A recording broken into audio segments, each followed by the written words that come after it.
तो finally guys board का जो मतलब डेट शीट थी वो आ गई है, ठीक है। जो 10th और 12th के जितने बोर्ड होते हैं यहाँ पे मतलब ऑफिशियल तरीके से जो उनकी डेट शीट है वो आ गई है। लेकिन ये पता है तुम्हारे यार इस साल पूरे स्कूल बंद थे, तो काफ़ी बच्चों को यार काफ़ी प्रॉब्लम फेस करनी पड़ी।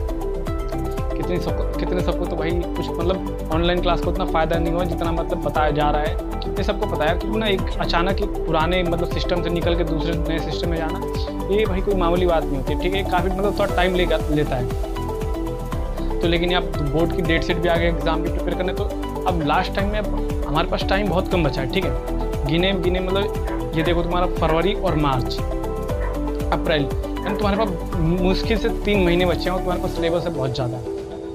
तो मैं तुम्हें यार कुछ चीज़ें टिप्स बताता हूँ, तुम कैसे मतलब इतने कम टाइम में अपनी चीज़ों को कवर कर सकते हो। तो यार सबसे पहले कोई भी काम अगर तुम्हें करना है ना, तुम्हें यार अंदर से जो अपने मन से है ना, मन से स्ट्रॉन्ग होना पड़ेगा। अगर तुमने अपने दिल के अंदर या फिर बैठा ली बात कि हाँ मुझे ये करना है यानी करना है किसी हाल को, ठीक है, तो करना है। पहले बात सबसे पहले अपने दिमागी रूप से उसके लिए प्रिपेयर हो जाओ, तभी जाके तुम्हारा ना शरीर तुम्हारा साथ देगा। तो पहला काम तुम्हें करना है कि भाई डिसाइड कर लो कि हाँ मुझे पढ़ना है, ठीक है। 3 महीने में बहुत ज़्यादा टाइम है। अगर तुम देखो इसे ढंग से तो तुम्हारा जो 10th का सिलेबस होता है ना, 10th वाले बच्चों की बात करूँगा, उतना हार्ड नहीं होता अगर वो प्रिपेयर करे। तो इस साल वैसे तुम्हारे जो सैम्पल पेपर आए हैं, तुमने अभी प्री बोर्ड चल रहे होंगे काफ़ी स्कूलों में, तो मुझसे एक आइडिया भी ले सकते हो कि चीज़ें कैसी आ रही हैं। तो जहाँ तक मुझे लगता है यार चीज़ें ना उतनी हार्ड नहीं आने वाली। तुम्हारे देखे मैंने वो जो तुम्हारे सैम्पल पेपर हैं, तो काफ़ी मतलब तुम्हारा आसान कर दिया है। तो इस टाइम पे जो बच्चा यार अच्छे नंबर नहीं ला रहा ना, वो बाद में यार क्या करेगा, समझ रहे हो। तो कुछ चीज़ें मैं बता देता हूँ कि तुम्हें करना कैसे प्रिपेयर, ये सब चीज़ें तो बता दी। तो सबसे पहले तुम पता क्या करो, रोज़ उठो तो मतलब यार को एक तो बंदे बताते हैं ना, टाइम टेबल बना लो, है ना, एक फिक्स टाइम टेबल कि हाँ मेरे को इस दिन ये पढ़ना है। तो क्या होता है 2-4 दिन तो यार फॉलो हो जाता है चीज़ें, लेकिन 2-4 दिन बाद क्या होता है चीज़ें फॉलो नहीं होती, बस वो टाइम टेबल चिपका ही रह जाता है, दीवार पे चिपका रह जाता है। तो हमें ये नहीं करना, तुम्हें रोज़ की अपनी स्ट्रेटेजी बनानी है। हर दिन उठो, कुछ नहीं, सुबह उठो, तुम्हें पता क्या करना है, देखो मैं बताता हूँ तुम्हें करना क्या है। तुम्हें करना है ये, रुको भाई, तो तुम ना पता क्या करो, सबसे पहले तुम अपना टाइम टेबल मतलब पेपर पे या कॉपी पे कहीं भी पीछे लिख लो। कैसे लिखो देखो मैं बताता हूँ, जितने बजे तुम उठ रहे हो उसके हिसाब से बनाओ अपना टाइम टेबल, ठीक है। अगर तुम 4 बजे उठते हो यार, कोशिश करो कि अपना तुम स्टूडेंट हो यार, तो तुम्हारे पास बहुत टाइम यार, इस समय तुम्हें ना तो कोई दूसरा काम रहता है ना कोई किसी और चीज़ का प्रेशर रहता है। तो कोशिश करो 4 बजे 5 बजे मतलब मॉर्निंग में जग जाओ, ठीक है। और यार 6-7 घंटे की नींद बहुत इनफ होती है। तुम एक बात बता दो, तुम लोगों को तुम्हारा शरीर ना यार तुम जैसे ढालोगे वैसे ढल जाएगा। अगर तुम सोचोगे कि मैं 3 घंटे सोऊं और मेरी नींद पूरी हो जाए, ठीक है, अगर तुमने दिमाग में सोच रहे हो बार बार उस चीज़ को, अगर रिमाइंड देते हो तो तुम्हारा दिमाग उसी की तरफ फंक्शन करेगा, ठीक है। तो सोने होने वाली समस्या अपना देख लेना, हैंडल कर लेना। मैं तुम्हें बताता हूँ टाइम टेबल कैसे बनाना है। तो तुम्हें टाइम टेबल कुछ ऐसा बनाना है, देखो सबसे पहले ना जो भी है तुम्हें अपना लिख लो कितने बजे तुम जगते हो। जैसे कि मान लो मैं तो भाई जगता हूँ 4 बजे, ठीक है, तो 4 से मैंने लिख दिया यहाँ से 4 से 5, 5 से लेके 6 बजे तक, 6 से 7, 7 से लेके 8, यानी ऐसे तुम जितने रात तक का टाइम टेबल बना लो, ऐसे समझ रहे हो, ऐसे से लिख के तुम कहाँ तक बना लो। मान लो तुम 10 बजे सोते हो, ठीक है, तो 9 से लेके 10 तक, ठीक है। अब पहला तो तुमने ये काम कर लिया ना, तुमने बना लिया टाइम टेबल, तो अब उसके हिसाब से अपने काम भी थोड़ा बांट लो कि मतलब सुबह उठ रहे हो तो डिसाइड कर लो कि मुझे आज क्या क्या पढ़ना है, मुझे किस सब्जेक्ट को कितना टाइम देना है, ठीक है। जैसे तुम्हें जो भी चीज़ तुम्हारा सब्जेक्ट तुम्हें जो कमज़ोर लगता है उसे मतलब थोड़ा ज़्यादा टाइम दो, जो मतलब लगता है तुम्हें कर सकते हो तो उसे थोड़ा कम टाइम दो, लेकिन टाइम जरूर देना है। तो पहले अपना डिवाइड कर लो, ठीक है, कि आज भी मुझे मान लो तुम्हें क्या क्या पढ़ना है। तुम्हें साइंस को देना है 3 घंटे, ठीक है, मैथ को देना है 2 घंटे, ठीक है। बाकी मान लो अदर सब्जेक्ट के लिए जो तुम्हारे बचते हैं वो क्या हो गए, तुम्हारी हिंदी इंग्लिश जो भी आ गई उसमें मान लो तुम दे रहे हो 1-2 घंटे, मान लो उसमें कहानी होती है और हल्की फुल्की चीज़ें होती हैं, ठीक है। तो अब देखो तुम्हारे पास कितने हैं, 3, 2, 5, 6, 7 घंटे हैं, तुम्हारे पास होते कितने, पूरे 24 घंटे। तो यार अगर तुम्हारे पास 24 घंटे होता है, अगर उसमें तुम यार 8 घंटे 10 घंटे की भी नींद ले रहे हो ना, बाकी 6-7 घंटे एक्स्ट्रा भी निकाल दे रहे हो, फिर भी तुम्हारे पास बहुत ज़्यादा टाइम बच रहा है यार चीज़ों को करने के लिए, समझ रहे हो बात को।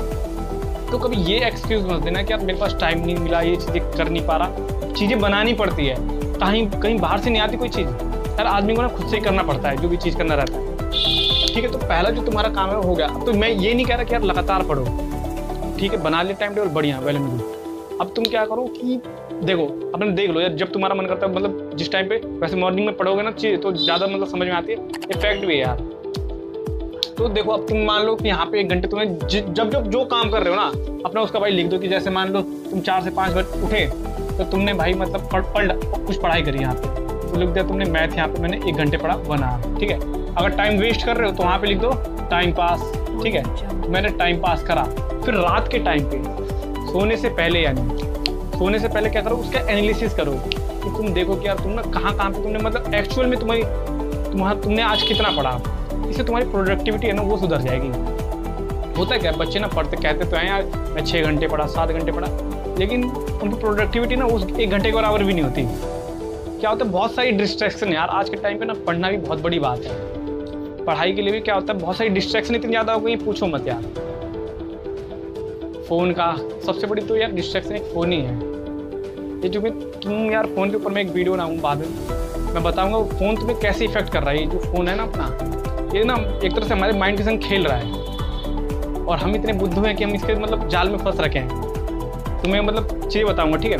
तो एक काम करना, इस समय तुम्हारे बोर्ड आ रहे तो क्या करना, सबसे बढ़िया काम है, अपने फ़ोन से अगर छुटकारा पाना चाहते हैं ना, जाओ अपनी जो तुम्हारी मम्मी या पापा जिसके पास भी है, ठीक है, वैसे मम्मी के पास जाना, क्योंकि तुम्हें पता है पापा तो भाई सैड होते हैं, पता चलेगा फ़ोन भी नहीं देंगे। तो जाना मम्मी के पास और कहना कि मम्मी से कि मम्मी आज से ना मैं पढ़ने आज मतलब बता दो सुबह कि मैं जब तक पढ़ के उठूंगा नहीं तब तक मुझे फ़ोन मत देना, ठीक है। तो इससे क्या यार तुम्हारे 2 फायदे हैं, एक तो तुम्हारा भाई डिस्टर्बेंस भी नहीं होगी, और तुम्हारी मम्मी भी सोचेंगी हाँ लड़का पढ़ने लगा है मेरा, चलो कुछ तो लाइन ट्रैक पे आया, तो उन्हें भी अच्छा लगेगा, ठीक है। और ऐसी अब ना यार एक और काम करते हैं बच्चे की, पढ़ने तो बैठते हैं, ठीक है, तो पढ़ने कहाँ बैठ रहे हैं, मान लो घर में टीवी चल रही है, वहीं पे किताब खोल के बैठ रहे हैं, टीवी भी देख रहे हैं, पढ़ाई भी कर रहे हैं, टीवी भी देख रहे हैं, पढ़ाई, तो उससे कुछ फ़ायदा नहीं होने वाला, ना तुम्हारे कुछ समझ में आएगा, ना तुम कुछ कर पाओगे।